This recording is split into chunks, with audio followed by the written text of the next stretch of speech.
got the Fantom, baby. This keyboard is a monster. And I love this startup screen. I'm going to show you. It's like grand performance throughout everything. I've had this keyboard for, geez, about 4 years now. And there's so much that it does, and I only use a small fraction of its capabilities. All this stuff going on over here, I hardly ever touch it. But look at that, it's like a spaceship. We're about to blast off. But I want to show you what I do know and the way that I do use it. First things first, I'm actually not exactly sure, but it seems like over the years, there's a lot of Fantoms that Roland makes. This one is just called Fantom. And of course, there's the 6, 7, and 8 with respect to the different octaves. But this one, actually, even though this is just the 5-octave, 61 key version, it's heavy. It's heavy. Okay, so I guess the first recommendation is if you're looking for a gig keyboard and you're going to be leaving the house, I actually don't recommend this. This is awesome for the studio. I like when it just kind of stays here. It's great to learn the board, to be able to save all your settings on a USB stick. If you have backline or tech or crew, if you're playing for a show, you can easily load up your sounds on location with a different board that's not your own, but you know it, so you're ready to go. And that's why I like to have it here.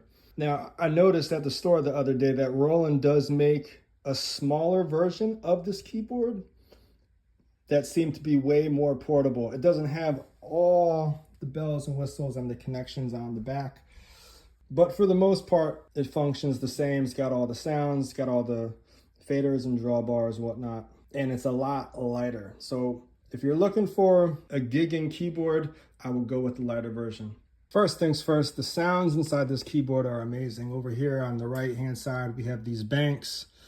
A piano, E piano, organ, keys, guitar, bass, strings, brass, winds, choir, synth, pad, effects, drums, user and assign. I've never touched either of those. But somehow I've made this work for what I needed to do. The way I see it, there's really 2 ways that you can break up your sounds. If we go to the scene, you can see this is my first one called Main All. And this is basically, let's go into the zone view so you can see how I have it. But this is like your general all-purpose gig where you're just rolling up. You want to have some keys on one, E piano, organ, clav, some kind of bell synth, strings, brass, and a synth. That's how I have these mapped, just on 1 through 8. Whatever I need, I can grab it super quick. Of course, you can set the volume with these faders here. Let's go back to 1. You see it's soft, move it up, and now it's loud. If you want to layer the sounds together, let's say we can have strings or keys and strings, 1 and 6, make the strings softer, louder.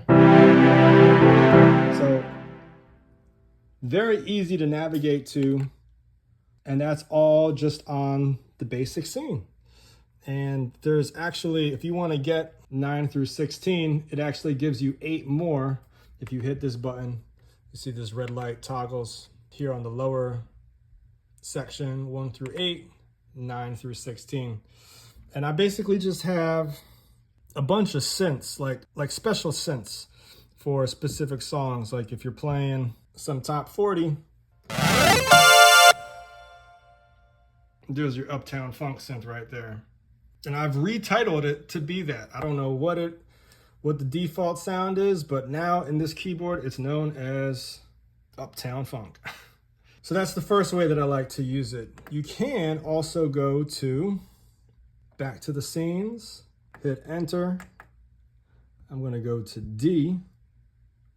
or actually no, I'm gonna go to C.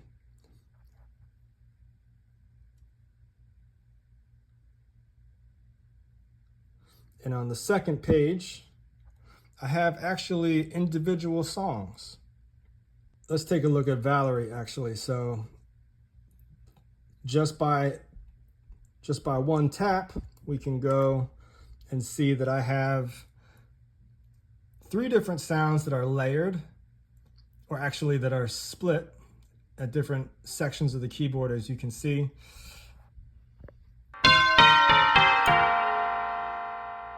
Got the church bells at the very top.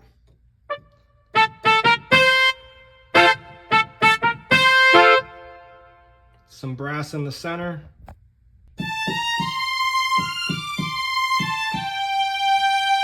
And some strings at the bottom of the keyboard. So that's the sounds that I'm working with for this particular song. And typically, if I'm gonna be using the keyboard in this mode, I'll have a second keyboard on top that will always have a piano or EP, which I have assigned to all of these scenes. Actually has acoustic piano on 7 and electric piano on 8. You can grab it if you wanted to do it from this board, but I just have it set up so that the top board or the bottom board, whichever one I decide to be like my main keyboard, those sounds are always available with these auxiliary, like the ones that we have up top here. Now I actually like to assign the different sounds over here.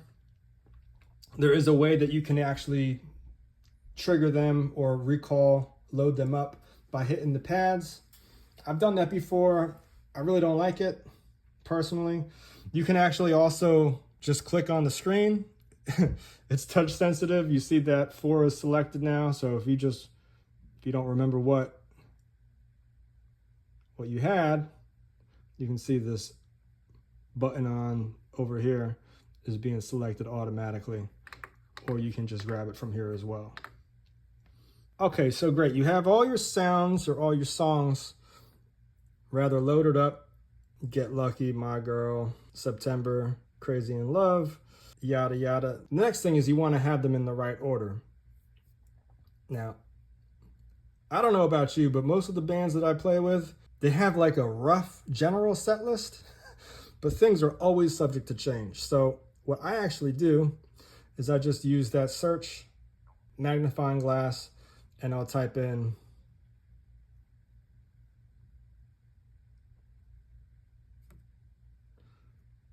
if I'm searching for Don't Stop Now, that was just D-O-N, and Don't Stop Believing, Don't Stop Now, Don't Go, all came up. So that's an easy way to navigate to your different scenes in case the band is calling songs on the fly.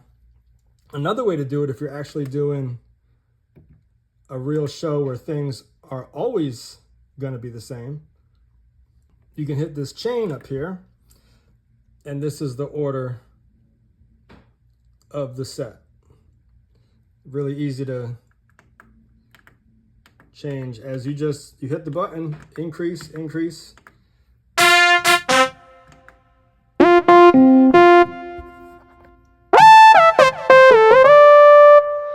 It changes automatically all your sounds in your scene. This is a little bit more difficult to program, but you will get the hang of it. And I also wish one improvement that I would suggest is that I'd like to see all these. The only downside is that you can only see 16 scenes and then you need to change to a different set. So that's the workaround if you have to program for lots and lots of songs. But changing the order is, I don't know, I think that they can still improve upon this. And as you can see, all the songs that I have queued up top, since you can't see the full titles, if you hit this again, this box does open up. So that's nice that you can actually see the full name, but you can't have access to all of your scenes unless you go in to the magnifying glass. I wish you can get a list view just by going like this and to be able to search through all your scenes. Anyway, that's just a quick review of the way that I use this amazing keyboard. Like I said, there's a million other things that it does. Shout out to Ed Diaz for making some awesome tutorials. If y'all haven't already seen that on the Roland website, that's how I learned how to do a lot of this stuff. But you know, everyone is different. Whatever your needs are. I was using this filter knob sometimes to make the envelope open. That sounds cool on different synth songs. But you know, generally speaking, you just want to make sure that you have access to the right sounds as quickly as possible. And by using both of these methods, either the one scene that has all the common sounds, or the second method to actually program scenes for individual songs, I find that that's really the best way to get the most out of this keyboard. That's all for now. Thanks for watching. If you actually have this board, leave a comment. What do you think about it? How do you think they could improve upon this? Because there's so much going on, and it was a little bit overwhelming, honestly, when I first got it. But now that I've had it for a while and I've had a chance to like dig in, I get it. It's really not that bad. And the sounds do sound amazing. So overall, of all the keyboards that I've tried over the years, this is honestly my favorite one. So thumbs up if you're looking to get this. Please, please, please, please click the link in my description, because I'm making these videos and I want to be able to continue making them. I want it to make sense to continue making them. It doesn't cost you anything extra to purchase it through my Amazon affiliate link. So much appreciated. If you learned something from this video and you're still watching and you want to get this board, your support to this channel is greatly appreciated. But that's all for now. I hope you're having a great day, and I'll see you on the next one.